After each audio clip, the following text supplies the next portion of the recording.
a story. I was 2 years ago back in my room, and we had, our painter guy paint the other room, my parents' room. And then the painter guy came, and he said hi to me, and I was so anxious and stressed about this that I was barely able to mumble any kinds of words. I essentially said nothing, so I just kept playing my fucking video game, like a Jeffrey. Pretty much I was back then. Telling you this is because I think that stress management is heavily correlated with social anxiety, which is a pretty big reason why most young men feel pretty anxious, social expectations of speaking to other people, of speaking to girls, all of this stress that you have to deal with, that you have to go through your school journey. And yeah, by the way, that story ends in a happy ending, because I applied these things that I'm gonna teach you in this video. And just today I met this guy. It's our neighbor essentially, so I know him pretty well right now. And I said hi to him and talked about the kids and all of his stuff, like social skills, which may even be a topic for a next video. It just made me realize how much I did all on this journey to become a better man in stress management and defining an anxiety and everything that has to do with these practices that I'm gonna show you to. Who is prone to stress, who is prone to getting really stressed, and especially like chronic stress, the basic killer of humankind. You might have seen all of these studies that have shown that what stress does to you. Well, if you walk earth and you're a human being, you are very prone to stress, let's say that, because everybody in their life will experience something stressful, something painful that he will have to push through. One of the greatest metaphors I can give you to this from Charlie Morgan, the entrepreneur in the agency niche. And what he said is that you have to walk through a wall of fire in order to get where you want. And the only thing that's separating you from your goals is pain and suffering, and that can be translated as stress, So people like high achievers are very prone to this chronic stress, high level consistent stress over years. And bodybuilders also, because of the CNS fatigue, central nervous system gets really taxed down as you train hard and take a lot of steroids. So yeah, bodybuilders are really prone to it. Also students, because we as students are not as mature, we have less capability of dealing with stress, and that's why we have to employ something to deal with this stress, because otherwise it will be unfathomable for us to understand, for us to expect to be able to deal with stress, Also entrepreneurs are really prone to this, since when you're at the beginning you especially have to work like 12 hours a day, so it can be really stressful. So what is the first step when we are trying to deal with stress? Because it can be really a pain in the ass to deal with all of these information that is out there, so I made a list in dealing with stress, which I think may be really helpful. First, you have to change your mindset about stress. What this means is placebo effect. And it says that the beliefs can be way stronger than the biology itself. That's not what it says, but it's essentially what it is. So your beliefs about stress has much more to do with the way you interpret stress, and the way stress affects you is way stronger than the actual biology of stress, than how stress affects you. Essentially heavily correlated, So by having a mindset, yeah, stress is fuel, stress makes me perform better, you will actually perform better, right? Because you believe it. But you have to believe it. You don't just say to yourself these things and that kind of don't mean anything to you. You have to make yourself believe it. And the finest ways to this is visualization, And the greatest visualization tool and method for me that has worked really well came from also Charlie Morgan. and you can find his lectures on in Adonis school, you know, Hamza's school. He talked about creating a V2 self and an alchemy of self, which he's way smarter than me, so he can explain it way better. And if you just search in YouTube to I infiltrated Hamza's brainwashed cult, and it will pop up on YouTube and you can watch the whole lecture. By the way, a hidden gem, so I recommend it for everybody who knows a basic level of English. However, we have to understand that you just can't fucking pep talk yourself forever, and so we have to apply something real life, something that is not mindset, but actually physical, you know, something that works. So, the first and the foundation is sleep, you know, getting enough sleep. And here I will go to a bunch of points of how to make your sleep better and the practices that have helped me getting a better sleep. So, what are these sleep principles? There is no order for it. It's all really important getting a great nights of sleep. So first you should get sunlight in the morning, which is really important to trigger an early cortisol peak, and later on the day have a melatonin increase, which is essentially the thing that makes you sleep. So it's really important, not just in the morning but also as the sun sets, because it lowers the effects of evening light exposure, especially from blue light. You know, you might have came across all the blue light blockers and how important it is to not view screens at the evening time when trying to fall asleep. And so sunlight does help tremendously. Second, avoid really huge meals before bedtime, you know. And why that is important, it's gonna be different for every person, but at least for me, I can't fall asleep when I had a huge meal, and it really becomes difficult for me to just to lie still and then do nothing and fall asleep, and I roll for a couple of hours if I had a really huge meal. Yeah, that sucks, but you have to deal with it. Life throws you at problems that you will have to be able to deal with it, and the way that I deal with it is having my last big meal at around 3 p.m. and then just having a 100 calorie snack at 6 p.m. like, you know, protein powder or yogurt or anything like that. So it's light, you know. That's the point. You want to be digested as you go to sleep. It helps growth hormone at the night when it really counts, you know, when you build the muscle, and many other things which sleep has. You have a consistent bedtime and a consistent wake up time. In my experience, a consistent wake up time is more important when it comes to having a good circadian rhythm, you know, the kind of internal mechanism that determines your sleep schedule basically, and you can set it up pretty well with sunlight exposure early in the morning, but also having the same bedtime, same consistent bedtime over and over and over again. You know, repetition breeds success, so you gotta just do it.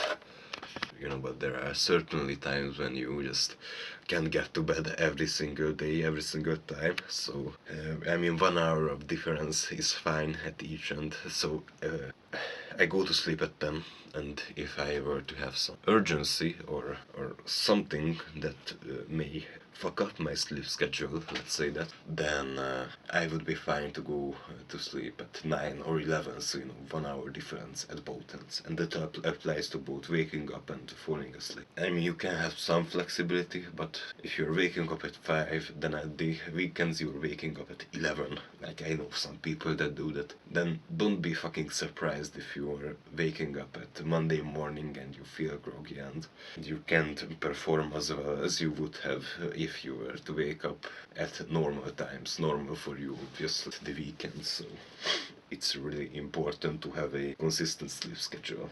I will just go through all of these with basically no explanation, but you just have to follow the guidelines, you know.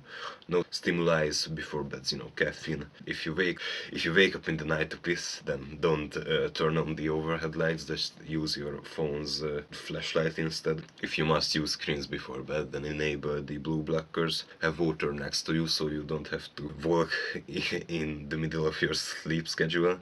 If you are tossing and turning in bed, then read, and this is essentially much better to just stay in the dark and not being able to fall asleep than to view screens, you know, and do all these bad habits that can contribute to your bad nights of sleep. And if you have another problem with tossing and turning, then you can just read with a really moderately light source. It has helped me tremendously to fall asleep, so it's made for me. So have socks in the winter, because I can get really cold. My feet gets really cold when I'm asleep, and even at like fucking summer I have socks on for sleep, and it's, you know, it can be a pain in the ass, but you have to deal with it. Is a mindset one again. Tell yourself that you don't need a lot of sleep and you can fall asleep pretty easily. Don't stress about it, because essentially when you're to stress about sleep, that's when you can kind of not sleep, you know. It's hustling in reverse if you are worrying about not getting enough sleep. Tell yourself that you can operate still well, low sleep, and it has helped me. Yeah, have clear nostrils before falling asleep. You can use nasal sprays if you like, but that's not something I can recommend, because especially like the really effective ones they have a lot of bad chemicals and I wouldn't recommend them. But you know, blowing your nose really hard before falling asleep, or they even sell something that is sea salt in the nasal sprays. Doesn't actually damage your nostrils as much as the chemical ones. It's still in a way not so good thing to do. And have a cold shower before bed. This is contrary to popular belief and popular advice, because cold water is supposed to make you alert, it's supposed to make you not want to sleep. All of this is anti-sleep things kick in and you wake up and you can't fall asleep, you know. That's what I used to believe, and for that reason I used to take hot showers in the evening, but that proved to be faulty, because when I have cold shower in the evening, then it's essentially way easier for me to fall asleep, because I read somewhere that it raises your melatonin, which is essentially the thing that makes you fall asleep, and it's heavily correlated with exposure of light and the avoidance of it in the evening. So yeah, avoid bright lights and have a shower before bed, and that is my basic sleep advice, and the best I can give you. This knocks me out like a fucking truck had hit me, and it's really awesome, and you should give it a try, definitely. And avoiding alcohol, because there's a thing with alcohol that it may make you fall asleep very easy in the moment, but the overall sleep quality is really damaged when you drink alcohol, especially a lot of it when you get really drunk before sleep, and it's really harmful for you. And don't fucking drink alcohol, like figure out something else, you know. But I mean, once in a while it may be fine. I haven't drank alcohol for like fucking 2.5 years, and I'm really grateful for that. I'm sober essentially, and it has been a great journey to get here. I mean, I wasn't addicted to alcohol, but you know, the party scene has made the damage for us all. Yes, and turning off from work is one of the greatest advice for me, because I'm recording this video at essentially 5:30, and yeah, so I woke up at 4:30 in order to make this happen. I was working a late night essentially writing the script, and I mean, I don't feel sleep deprived. It may be because of the stress that comes from recording this video, because essentially it's my first video that I made, and the stress really helps me to not feel, you know, exhausted. But it may become more prominent later as we go today. By the way, it's fucking Christmas Eve and I'm recording a video at 4:30, which is shocking and awesome. Now we have talked about sleep. One thing I didn't mention is to get at least 7 hours of sleep, which tends to be the minimum that a human can operate on. Obviously you won't die if you fail to get 7 hours of sleep at minimum, but aim to get 7 hours of sleep every night, because it will help your cognitive and your physical performance tremendously. So now we have another section, which is clean diet. You know, by clean diet I mean single ingredient food that are not ultra processed. That will help both your sleep and also your mental health, which is tremendously beneficial if you are trying to improve your stress managing capability. The reason for that is pretty simple, that mental health affects every single endeavor of your life. So as a young man and as someone who kind of can't find its purpose in the world, you should just fucking upgrade your mental health, you know, because it will be beneficial for every single thing that you are going to get through in life. And since I mentioned that everything that you do must have some pain in it, it will help you really, really well. And I won't dwell on the diet for so much, because there is great diet advice of single ingredient foods out there, and I'm pretty sure I will make something in the future about diet, because that's the main thing that I'm focusing on right now, especially like Christmas, when we have like fucking cookies of multiple hundreds of grams of sugar, you know, and it's really tough. And I mean, I have some practices to put in place to not overconsume these, and one of it is mental health, so I revealed one of my secrets. The next really important topic that we have to talk about is stress endurance and increasing your stress endurance, which had been a huge journey for me, you know, and it excites me to talk about this, because it's not really understood in the modern world that stress is something that you can become better at it over time. And it really fires me up to talk about this. So the way you want to dealing with stress is doing something stressful and trying to remain calm as possible during doing it. And why that is beneficial for you, that it has tremendous carryover. Like, for example, one of the greatest ways I can increase my stress endurance is cold showers, and especially in a way that you don't dial back hot water and dialing it back to cold and then having a cold shower, but doing it in a way that set the water to the coldest possible option and then jumping into the cold shower, so it's a shock to your system and you like gasp for air, you know, and all of these crazy things that happen to your breath accelerates, you know, heart rate goes up. It's a fantastic thing to have, and you know, it's pretty fucking uncomfortable. And first, if you are starting off, then you won't want to do it, which is, by the way, why you should do it.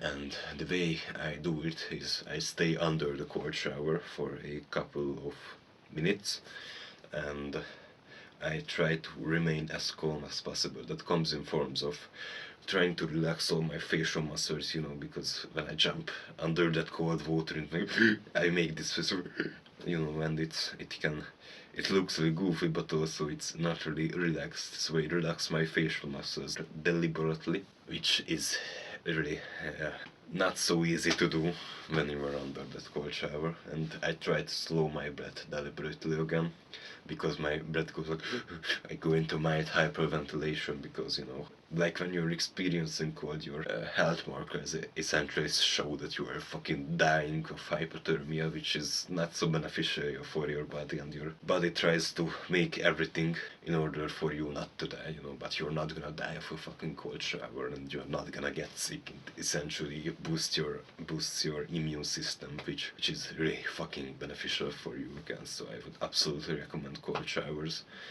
And you have to progressively overload kind of cold showers. I mean, first you can start off with a kind of pussy way of doing cold showers by dialing back the hot water. If you have no experience with cold shower, I've been doing cold showers before I even started fucking self-improvement, you know, like 3 years ago, when I don't know why, essentially, it just felt kind of quicker to get to the motions of cold shower. And yeah, I don't think hot water has touched my body in like fucking months.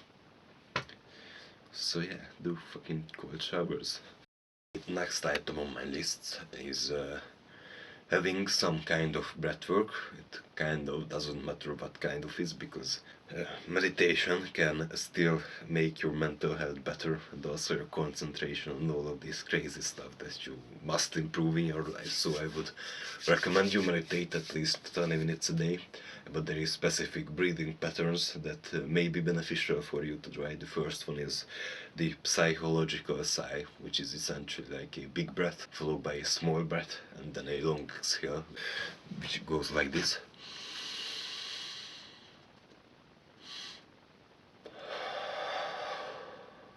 So that second breath is really important, because it's essentially the thing that cuts out your stress. You know, it's the shit that you know, decreases your cortisol. And so concentrate on that second breath, and by that second breath you should get your lungs full, you know, and that is really important. part of the breathing, and by repeating that you essentially decrease your cortisol. Even 3 breaths can reduce your cortisol significantly. By doing that, by decreasing cortisol, essentially building up more testosterone, which is, you know, it's really great if you are trying to be more competitive or trying to build more muscle or trying to be just a better fucking human being and raise your fucking testosterone. Do this breath. And this second one is the Wim Hof breath, which is essentially the same stress endurance that I talked about before. You can find it online, so I won't go into details with this, but you have a cyclic hyperventilation reps, you know, and then follow that by a breath hold and a full exhale, and that ensures that you have crazy amounts of stress endurance, because you don't have oxygen in your body, but also you have a lot of carbon dioxide, which does fucking stress your body, and by getting adapted to that, you adapt to stress. Finally, the last point on my list is cutting out these stressful things. So I don't really like this, because I think that humans are capable of dealing with way more stress than we actually think. But there is some times and some periods of your life when the stress is just way fucking too much, and you can't possibly deal with it regardless of the tools that I gave you in this video. So the best read for this, because a qualified professional can explain it way better than I do. So I read the book Essentialism, and it basically says that you should concentrate on the essential things, the things that are not trivial, and cut everything else out which is not important for you, and the thing that you don't feel connected to. And I think it's closely related with purpose.